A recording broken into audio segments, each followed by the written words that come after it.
नमस्कार विद्यार्थी मित्रांनो, तुम्हाला सर्वांचं आपल्या युट्यूब चॅनलमध्ये हार्दिक स्वागत आहे। तर आज आपण जो टॉपिक या ठिकाणी डिस्कस करणार आहोत तर त्याचं नाव आहे क्रोमोझोम्स। आता ऍक्च्युअली क्रोमोझोम्स आणि त्याचे वेगळे वेगळे जे टाइप्स आहेत तर ते आपण या व्हिडिओमध्ये बघणार आहोत। आता क्रोमोझोम जो आहे त्याचा रोल काय आहे हे आपण अगोदरच्या व्हिडिओमध्ये बघितलेलं आहे की हेरिडिटी जी असते, ऍक्च्युअली हेरिडिटी म्हणजे काय तर the transfer of characteristics from parent to offspring, म्हणजे पॅरेंट कडून जे कॅरेक्टरिस्टिक्स ऑफस्प्रिंग कडे ट्रान्सफर होतात तर त्याच्यासाठी क्रोमोझोमचा खूप महत्वाचा रोल असतो। आता तो कशा प्रकारे असतो तर क्रोमोझोम्स जे असतात तर ते डीएनए पासूनच बनतात आणि डीएनए जे असतात त्याच्यावरती असतात जीन्स आणि जीन्स हे कॅरियर असतात कॅरेक्टरिस्टिक्सचे, त्याच्यामुळे क्रोमोझोमचा खूप महत्वाचा रोल त्या ठिकाणी असतो। आता नेमकं क्रोमोझोम म्हणजे काय असते? So it is a structure which is present inside the nucleus of cell and which carry the hereditary characteristics are chromosomes। म्हणजे क्रोमोझोम्स जे आहेत ते कुठे प्रेझेंट आहेत तर सेलच्या न्यूक्लियस मध्ये, आणि हे कशासाठी रिस्पॉन्सिबल असतात तर हेरिडिटरी कॅरेक्टरिस्टिक्स ट्रान्सफर करण्यासाठी, कॅरी करण्यासाठी फ्रॉम पॅरेंट टू ऑफस्प्रिंग। आता हे जे क्रोमोझोम्स आहेत तर हे आपल्याला केव्हा दिसतात तर ड्युरिंग द सेल डिव्हिजन, जेव्हा सेल डिव्हिजन होते तेव्हा क्रोमोझोम्स आपण क्लिअरली बघू शकतो।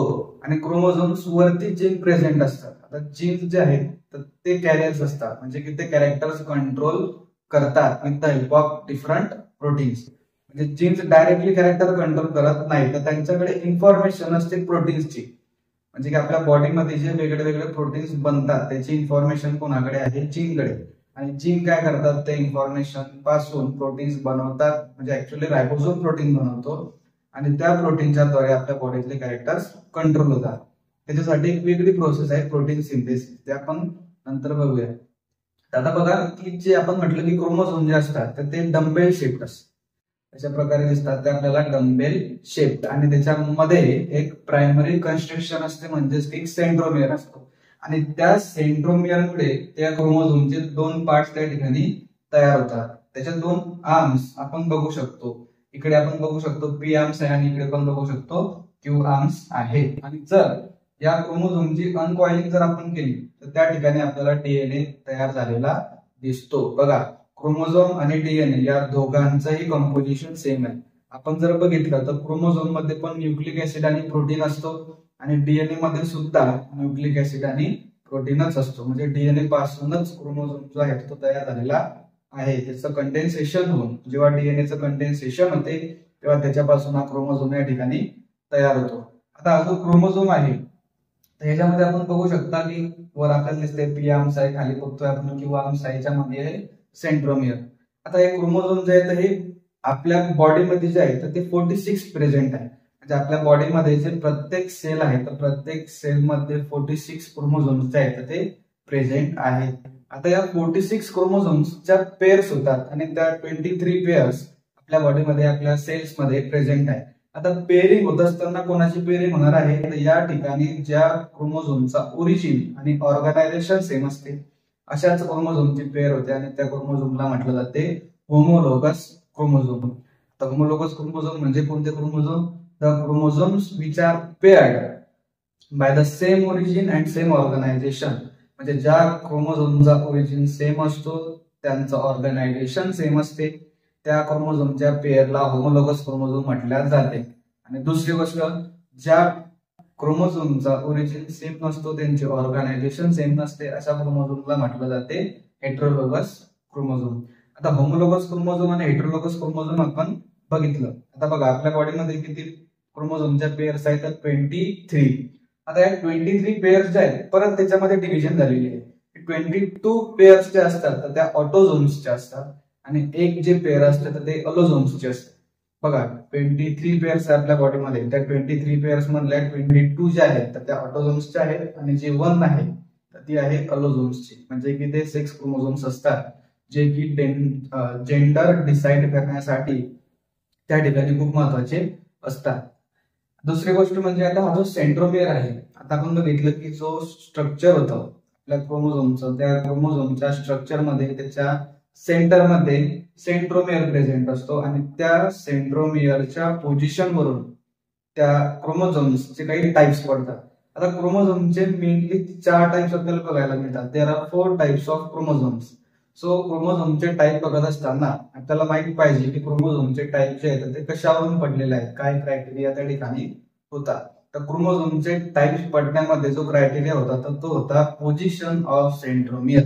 बघा लक्षात ठेवा, क्रोमोझोम्सचे टाईप पडत असताना या ठिकाणी जो क्रायटेरिया आहे तर तो कोणता आहे, तर पोझिशन ऑफ सेंट्रोमियर. म्हणजे सेंट्रोमियरच्या पोझिशन वरून त्या ठिकाणी आपल्याला त्याचे 4 टाइप्स बघायला मिळतात. तर आता आपण बघणार आहोत types of chromosome. So there are 4 types of chromosome on the basis of the position of centromere. म्हणजे क्रोमोझोम जे असतात तर त्यांचे 4 टाइप्स त्या ठिकाणी पडतात. There are 4 types of chromosomes. आता हे क्रोमोझोमचे 4 टाइप पडत असताना ते कशावरून पडतात, आपण बघितलं की त्याच्या पोझिशन ऑफ सेंट्रोमियर वरून. म्हणजे क्रोमोझोम मध्ये त्याच्या सेंट्रोमियरचे जे पोझिशन असते त्याच्यावरून त्याचे टाइप्स पडतात. तर क्रोमोझोमचे जे 4 टाइप्स आहेत त्याच्यामध्ये सगळ्यात फर्स्ट जो टाइप आहे त्याचा तो आहे metacentric, second one is sub metacentric, third one is acrocentric and last one is telocentric. So जेव्हा फर्स्ट टाइप जो आहे म्हणजे की जो मेटासेंट्रिक आहे, मेटासेंट्रिक मध्ये काय होते, जो सेंट्रोमियर आहे तो एक्झॅक्ट सेंटर मध्ये प्रेझेंट राहतो. तर सेंट्रोमियर जेव्हा क्रोमोझोमच्या एक्झॅक्ट सेंटर मध्ये राहणार तेव्हा त्याचा जो टाइप या ठिकाणी पडणार आहे त्याला आपण म्हणतो मेटासेंट्रिक. मेटासेंट्रिक मध्ये क्रोमोझोमचे 2 इक्वल पार्ट्स त्या ठिकाणी तयार होतात. आणि दुसरी महत्वाची गोष्ट म्हणजे याची जे शेप आहे ते व्ही शेप्ड असते. म्हणजे मेटासेंट्रिक क्रोमोझोम्स जे असतात ते व्ही शेप्ड आपल्याला बघायला मिळतात. त्याच्यानंतर सेकंड जे आहे तर ते आहे सब मेटासेंट्रिक.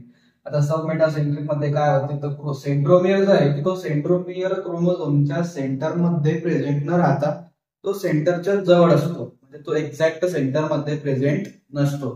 त्याच्यामुळे काय होते, तर या क्रोमोझोमचे 2 इक्वल पार्ट तयार होत नाही. एक पार्ट जो राहणार आहे तर तो शॉर्ट राहणार आणि एक पार्ट जो आहे तो लॉंग राहणार. आणि याच्यामध्ये क्रोमोझोमचे जे शेप आहे तर ते एल शेप राहते. त्याच्यानंतर थर्ड जो आपला टाइप आहे तर तो आहे अॅक्रोसेंट्रिक. सो अॅक्रोसेंट्रिक क्रोमोझोम जे असतात तर त्याच्यामध्ये हा जो आपला सेंट्रोमियर आहे तर त्याचे जे पोझिशन आहे तर ते एंड जवळ असते. बघा आपण बघितलं की सबमेटामध्ये त्याची पोझिशन जी आहे सेंट्रोमियरची ते सेंटर जवळ होती आणि अॅक्रोसेंट्रिक मध्ये त्याची जी पोझिशन आहे तर ते एंड जवळ असते. बघा लक्षात ठेवा. त्याच्यामुळे या ठिकाणी आपल्याला याचे सुद्धा त्याचे जे क्रोमोझोम्सचे आर्म्स आहेत ते अनइक्वल बघायला मिळतात. म्हणजे एक शॉर्ट असतो आणि दुसरा एक लॉंग असतो.